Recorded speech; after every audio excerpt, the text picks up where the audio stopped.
I'm Hanish Patel, and this is User Friendly, the show where we explore emerging trends in tech, media, and telecom, and how they impact business, operations, and the world around you.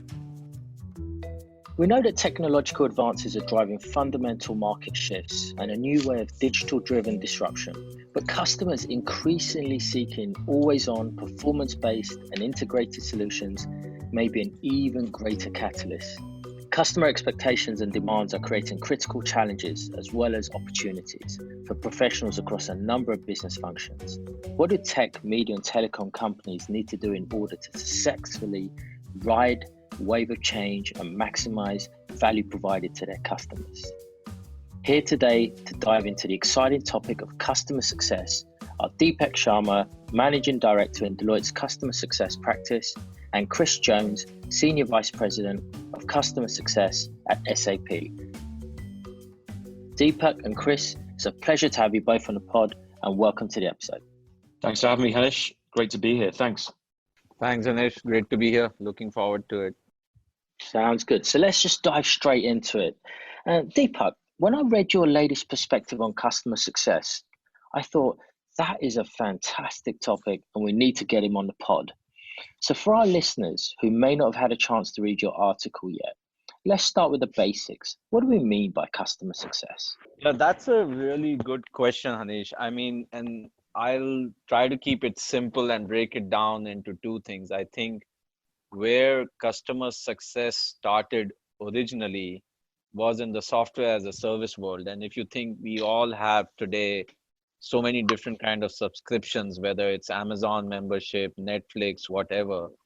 And the question of customer success 10, 12 years ago was how to make sure that we don't lose the subscription of the customers we have. So focus on retention and reducing the churn rate. And that's where it started. Where it's gone today is really fascinating. And customer success has now become kind of the engine in a lot of B2B companies, whether it is software or hardware or complex offerings, to really make sure that their customers are getting full value from what they bought. So if you break it down simply, let's say you sell something that in the customer's mind has 100 points of value, and the dimensions of value can be different. The question then becomes, when companies are selling complex offerings, how does the customer get those 100 points? They may get to 60 or 80 points of value, but would struggle to get to the full 100. And that is where customer success comes in. The customer success capability or function in organizations, their job is to make sure that the customer can get the full value. And the reason companies do this is because now it's been proven that if you help your customers do that, then all sorts of good things happen on both sides. Your customers get to their outcomes faster and get better business results. And for you, the customer stays longer with you, buys more with you, actually costs less to support and becomes a brand advocate. And so that's the definition of customer success, and how you implement this has many faces and forms across the companies today. So that, firstly, thank you for that, Deepak, and absolutely sounds like a no-brainer. So let me stay on that point of value and journey and see if you guys can help me tell me the difference between the two of these, because sometimes I hear both of these and I'm sure our listeners are going to ask the same question. Customer support versus customer success. I have a fairly simplistic view of this. I think for me, customer support is in nature a more transactional relationship between the vendor and the customer. So the customer feels the need, for whatever reason, to they have an issue with the platform, they have a question about usage of the platform. There is some reason that precipitates the need for them to open a support ticket. And that is opened as a case. It is assigned to a support engineer. It is closed, hopefully resolved, and that is closed as a transaction, and the support engineer moves on to their next case. There is often little context for the customer in why they've opened that case and how it impacts their use of the platform. Customer success, or if I look at it, the role of the customer success manager in that particular instance, from a support perspective, we are there to do two things. And I'm talking here about customer success specifically, Hanish. And that is provide additional context on behalf of the customer around that support case to make sure that the case is handled to the specific needs of that particular customer or that particular instance. And then secondly, we look at that relationship far more holistically. So how is the relationship with support trending? Are there more of those cases, fewer of those cases, more higher criticality of those cases, etc., so that we can then dig deeper into that to understand how we improve that experience for the customer. And that could be onboarding around how to get the best out of support. That could be a customer education issue where we spend more time focused on educating them around the use of the platform. Perfect. No, that really helps understand and draw out the difference between the two. So one thing's for sure, when I think about customer success as a function, it's clearly evolved. And with regard to that evolution, Chris, can you tell us a little bit more about some of the key changes that you've seen and what's really are the factors that are impacting that shift and something for those in tech, media and telecom to really think about? Yeah, so I think you're absolutely right, Hanish. The discipline of customer success, the function of customer success, it has evolved, but it continues to evolve. It is, compared to many other functions in an organization like SAP, it's a relatively immature one. So we are constantly looking for ways and investing very heavily in how we improve the experience for our customers. I think where it's evolved most notably over the last few years is we operate typically two models. For some of our biggest, most complex customers, we have a very much a high touch model where they have a more intimate relationship with what we call our customer engagement executive. That is the post-sales account manager for their relationship with SAP. We're increasingly seeing the shift to a digital and a tech touch for our customers. So for them to have a lot more access to self-help, to self-enablement, to learn from the experience of other customers and some of the obstacles they faced along that journey and how they've overcome them, sharing best practices, sharing knowledge, sharing content, sharing deliverables in a tech or digital touch way. We have seen that if we do that much more effectively, the path to onboarding a customer, the path to enablement, the path to go live, the post go live adoption, the more we can help customers help themselves along that journey, the faster path to value, the faster path to value realization.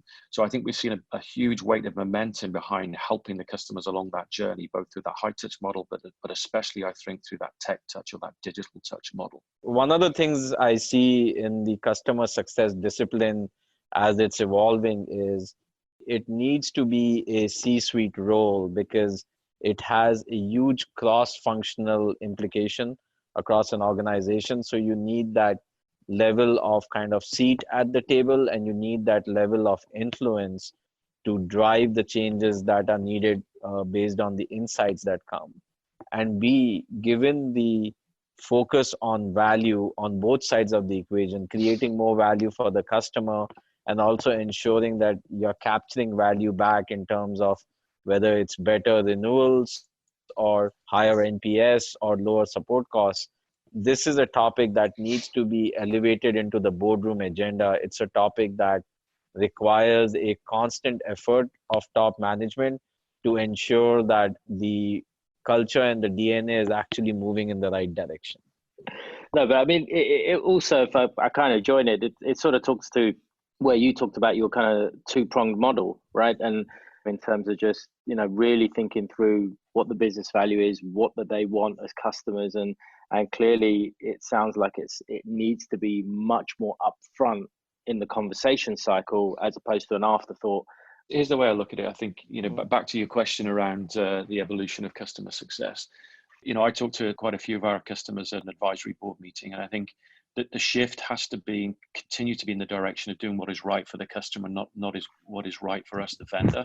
We have to get that balance right. And I think for us, we're much more focused, to your point, Hanish, earlier in the life cycle. When we take the handover from the sales organization, for us, it really gets interesting when we're helping the customer. Of course, the path to go live is critical, right? And we'll work with customers around whether we go with a sort of MVP type deployment or a minimal viable product where we get something live to start driving user consumption. And we're increasingly of that mind where we can demonstrate value to the customer, right? Whatever outcomes they set out to achieve from the start, we can achieve them earlier by focusing on how do we get user adoption? How do we drive platform consumption? And so, to your point, that earlier in the life cycle, rather than waiting, by the time you get to renewing a contract, it's too late. If the customer hasn't derived that value, back to the early part of the conversation, if we're unable to measure it, if we're unable to show that value realization, then they won't renew, right? So for us, that initial focus is very much on adoption and consumption. If you can drive that adoption, you can drive the platform consumption, you create a level of customer advocacy around the use of the platform, their relationship with us as a vendor partner, and then the renewal is a sort of frictionless process.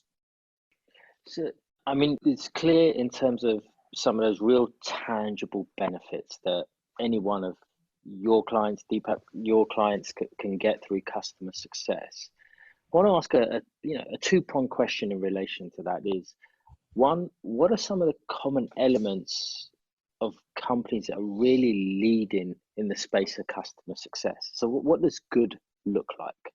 And then two, how are you seeing the impact of the shift to customer outcomes play out for customer success as a discipline or a practice, if you will?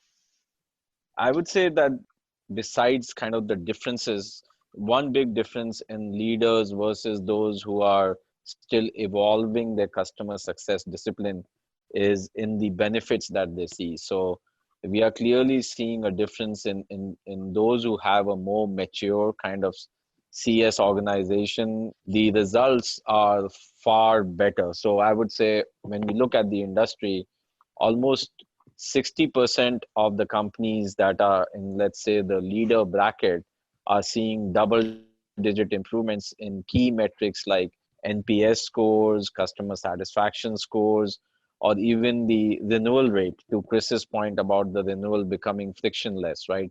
If you get customer success right, you kind of see that. Now, what does good customer success look like? In my mind, it starts off as a function, but once you get it to be more of an approach and a mindset that permeates all areas of your organization, that is when you kind of start really seeing the power of customer success.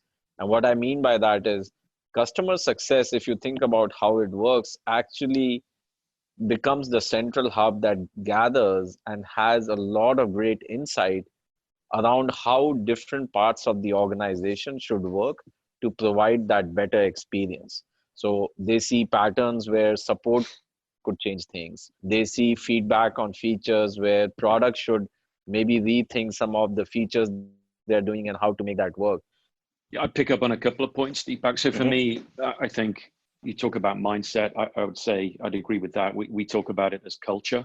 As I referenced earlier on when I talked about those kind of two-tiered approach, technology is a key factor in us, creating the right customer experience. But for us, we instilling that customer first mentality, that culture amongst all of your employees, if we're successful in doing that, we deliver a much more consistent experience for our customers. So culture is a huge part of it. I think at SAP, we focus on, we're in this for the long haul. Our relationships with our customers tend to last, years and in many cases, decades. And so customer experience and customer success is a long game for us. That is a critical factor. So we're having strategies that take very much a long-term approach to our partnership with a customer and their successful outcomes, and try and be consistent throughout that journey.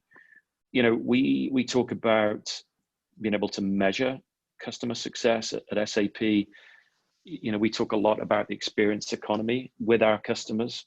So really advising them, if you will, and talking to them about solutions that create a different experience for their customers. This isn't something that's new, but is becoming increasingly reality.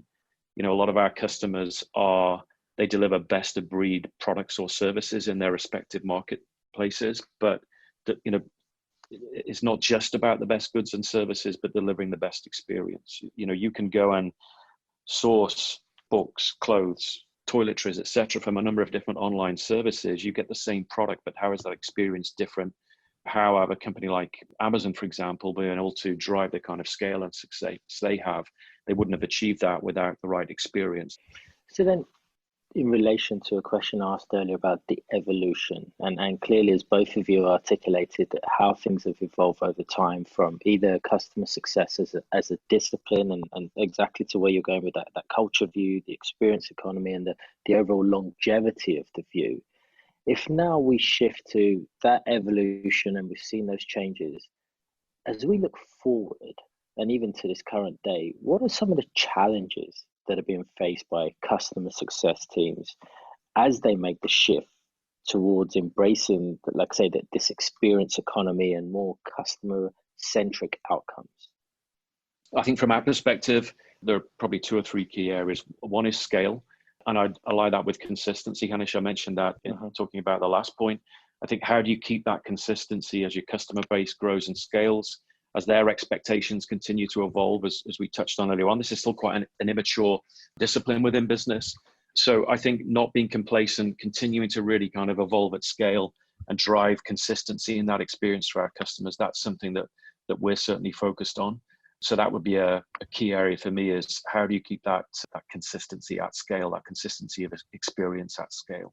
So then with that, a question to the both of you around just kind of final takeaways as a company or an organization who's in the tech or the media telecom space that's maybe even dipping their toe or thinking about customer success. What do they really need to be thinking about as they move to an organization that's really putting customer-centric view toward? So I think, to me, it starts with one key attribute. And I guess it comes back to that topic of culture, Hanish, and that is you have to look at this thing from your customer's perspective. It starts with empathy. What does that experience look like today? And if telco communications and media companies are looking at this from the point of view of, should they invest further? What is their anticipated outcome? Why are they doing that? To understand what the relationship with a customer feels like today and where they would like it to be, how they'd like it to evolve to. And to me, that starts with empathy. You have to be able to look at this through the same lens as your customer. And I think that's where it started with us. And then that helps kind of underpin that cultural change, that cultural evolution. But understanding this through the lens at which your customer looks at it, it has to start there. Yeah, and I would just build on that, Anish, to say that starting there as a fundamental thing, but then aligning it with the vision and the outcomes you want to drive. I think connecting those two, in some ways, it goes back to the X plus O connection that SAP talks about, in terms of you start with the experience, you say what you want, but then you need to really think through what does that mean operationally. So really connecting that desired experience to the capabilities that need to be activated within the organization. And then customer success kind of becomes the connective tissue that helps to do that and do that at scale. Yeah, just make one point, Hanish, I think, which is really interesting, right? And I think we actually did a survey earlier this year at SAP with a number of C-level executives and asked them the question around how they rated the customer experience for their customers. And around 80% of the C-level execs asserted that their organizations excelled at customer experience. We found that about 8% of their customers agreed with that assertion. So I think the key point here is, again, come back to that point of empathy, to look at it through the lens of your customer, not through your own lens, and not to be complacent about it. I think, again, intrinsically linked to that topic of culture, you cannot afford complacency about this, right? You have to be able to put yourself in the position of the customer and see it from their perspective. So that was a very eye-opening data point for us as we launched what I talked about earlier on with this focus on the X and O data. That was a really telling data point and was quite shocking to the audience and participants in that survey. No doubt. I mean, that's a real startling difference between 80 to 8. It's just, two ends of the spectrum. If you're selling mobile telephony plans, it's increasingly difficult in a very competitive market to differentiate.